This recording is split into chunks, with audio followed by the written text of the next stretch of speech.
All right, the Super Bowl is over now. We have to hear about the great Patrick Mahomes and the great Kansas City Chiefs for another offseason. But even before the Super Bowl, Las Vegas Raiders head coach Antonio Pierce sounded like he was tired of it. Actually, he's tired of hearing about the whole AFC West and the coaches in it. It's starting to show, too. The media shows him very little respect while it's all about Jim Harbaugh, Sean Payton, and Andy Reid. It was pretty funny when he was asked in an interview if he worried about those coaches and their teams, and he said, "I'm not looking at everyone else. They're going to have to start looking at us." That was so Raider. Pierce said that for a reason, though. That was his way of telling the world, we're coming. Starting with the coaches in the AFC West, Sean Payton of the Denver Broncos isn't an all-time legendary head coach. He snuck in and won a Super Bowl with the help of Bountygate. If his New Orleans Saints didn't injure then Minnesota Vikings quarterback Brett Favre, they wouldn't even gone to the Super Bowl. Pierce beat him anyway. Even McDaniels beat him. Pierce was the last head coach to beat Andy Reid, too.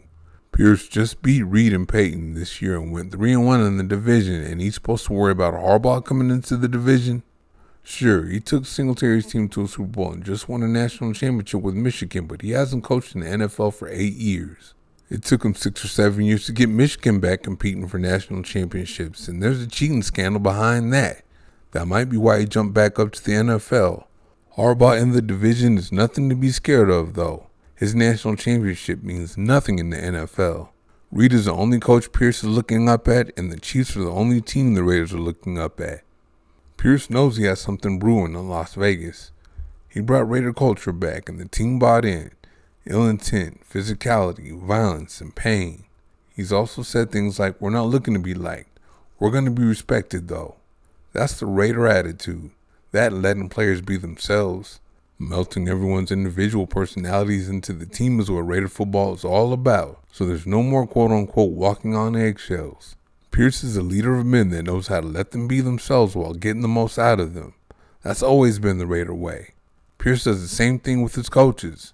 He let Patrick Graham, a brilliant defensive mind, run what he wanted, and the Raiders had the best defense over the second half of the season. He just let Graham do what he does instead of stifling him the way McDaniels did. All Pierce needed this offseason was an offensive coordinator, and he got one. You're going to see Luke Getsy was stifled in Chicago last year by Matt Eberflus, his head coach. So you're going to find out Getsy has a brilliant offensive mind. So what type of offensive coordinator is he? He's a modern-day West Coast offense guy. Some say he's from Joe Moorhead's coaching tree, but that's not possible. He played for Moorhead and was his graduate assistant and offensive coordinator for a year apiece, so no doubt there's influence, but Moorhead doesn't have a coaching tree because he's never coached in the NFL. For one, Getsy was with the Green Bay Packers under Mike McCarthy and Matt LaFleur for 7 years to 2 under Moorhead at that. He's most known for his work as Aaron Rodgers' quarterback coach and passing game coordinator. Rodgers won back-to-back NFL MVPs with Getsy. He was Devontae Adams' receiver coach in 2016 when he broke out, too. Adams said he was excited about getting back in the West Coast offense with Getsy. That's how you really know he's a West Coast offense guy. He did add a few RPOs that he brought up from his time with Moorhead, though. As Raider insider Hondo Carpenter said, "What you saw in Chicago is what Eberflus made him do. We're going to see Getsy's brilliance next season when Pierce lets him do his thing." To go along with being the great leader of men he is, Pierce is also a good judge of talent. That's a great combination to have. As a linebacker coach, he pounded the table to get Pittsburgh Steelers backup middle linebacker Robert Spillane, and he became a star for the Raiders immediately. When he became the interim head coach, Pierce pounded the table for the Raiders to get corner Jack Jones, whom he coached in high school and college, and he became a Raider star corner. Then he got edge rusher Malcolm Kuntz off the bench, and he became Max Crosby's co-star, sacking the quarterback. That tells you how good of a judge of talent he is. He was a recruiting coordinator when he recruited Jaden Daniels to Arizona State, and he wants Daniels again now.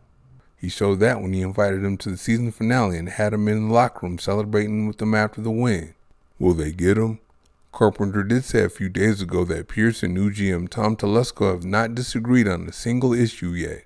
Does that mean he'll do whatever he has to do to trade up for Daniels? We wait to see. That was so Raider for Pierce to say the AFC West has to worry about the Raiders. You can tell he believes it too. He embraces the whole bad boy spirit of the Raiders. He's a lot like John Madden. I remember when he was asked in an interview about the Raiders bad boy image and he said, "Okay, we'll be that," back in the day. Al Davis knew talent and he was a great leader that hired great leaders to be his coaches. That way he had the culture to sustain players that others couldn't. Pierce is similar. Look at the moves he made when he took over. Come on, he recruited a Heisman Trophy winner too. He knows what he has and he's letting the NFL know now. Thank you for watching. See you next time.